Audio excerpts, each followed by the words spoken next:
It all happened in less than 30 seconds, but it would leave a mark on everyone who witnessed it for the rest of their lives. The hallway of Hillview High School was buzzing with students switching classes, loud chatter bouncing off the lockers, and then, suddenly, that sharp kind of silence that hits before something big happens. Miss Carter, the youngest teacher in the entire school, stood alone, with her head slightly bowed. Her shirt, freshly torn, hung off her shoulder. Her breathing was calm, her eyes, they burned with fire. No one saw it coming. No one expected a teacher, sweet, soft-spoken, Miss Carter to launch a full drop kick into the chest of the biggest bully in the school.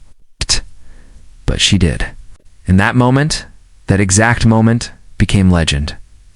Just 4 months earlier, 24-year-old Olivia Carter had walked into Hillview High for her first day of teaching. With her long auburn hair tucked into a neat bun and her bright floral blouse, she looked more like a college student than a high school English teacher. She had a soft voice, gentle eyes, and the kind of belief in teenagers that only the most hopeful educators have. She believed words could change hearts, that kindness could heal, that respect would be returned if it was given freely. But Olivia Carter was about to learn that the real world, especially the world inside a high school, wasn't always so kind. She first noticed him on the second week. Tyler Grant, 6'2", captain of the sophomore football team. The kind of boy who commanded attention without trying. His gang of friends followed him everywhere, laughing too loudly, throwing snide remarks at kids they deemed weird or weak. They were the untouchables. Kind of bullies that everyone knew about, but no one stood up, 2 teachers included. Olivia tried. She called Tyler aside after class once, gently asking why he felt the need to pick on others. Looked her dead in the eye and said, "Because I can." "What are you going to do about it?" And then he walked off laughing. That was the moment she realized this wouldn't be easy. The harassment started slow. Snide comments in the hallway. Disrespect in class. Tyler had mastered the art of subtle torment, just enough to get under her skin, but never enough to get formally punished. The other teachers warned her not to push too hard. "Let it slide," they said. "Don't poke the bear." But Olivia Carter wasn't raised to back down from bullies. She grew up in a small town where she had to fight for everything.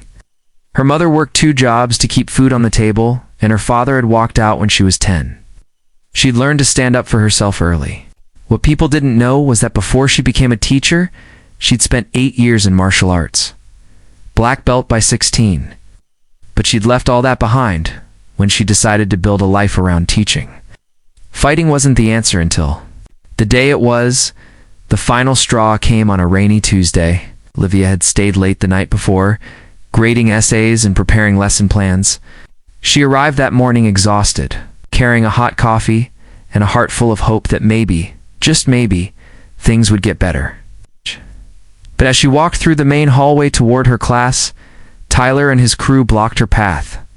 The hallway was thinning out as the bell neared, but a few students hung back, sensing something was about to happen. Tyler smirked. "Hey, Miss Carter," he said mockingly, "you ever teach a class on how to dress properly?" And before she could respond, he reached out and ripped her shirt right at the shoulder seam. Laughter erupted.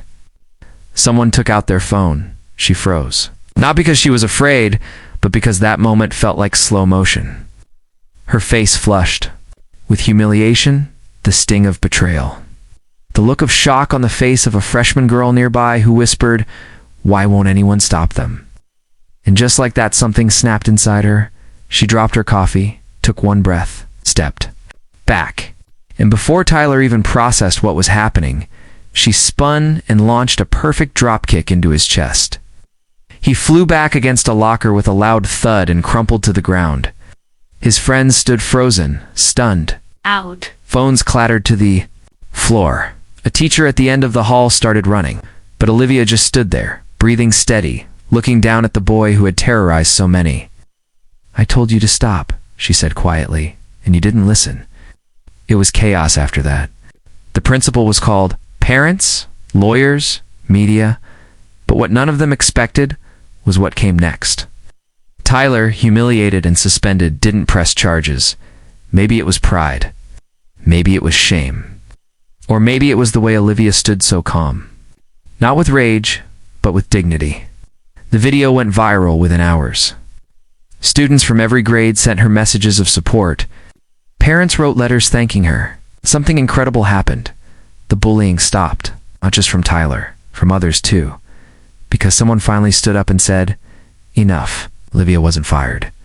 In fact, the school board received so much support from the community that they gave her a formal warning, but also publicly acknowledged the long-ignored issue of bullying at Hillview High.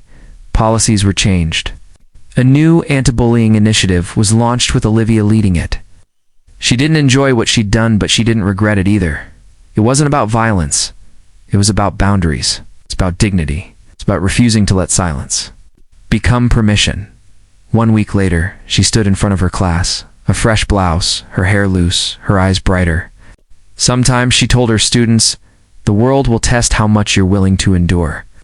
But you don't have to suffer to prove your strength. You stand up when it's hard." That's how we change things. And they listened. Really?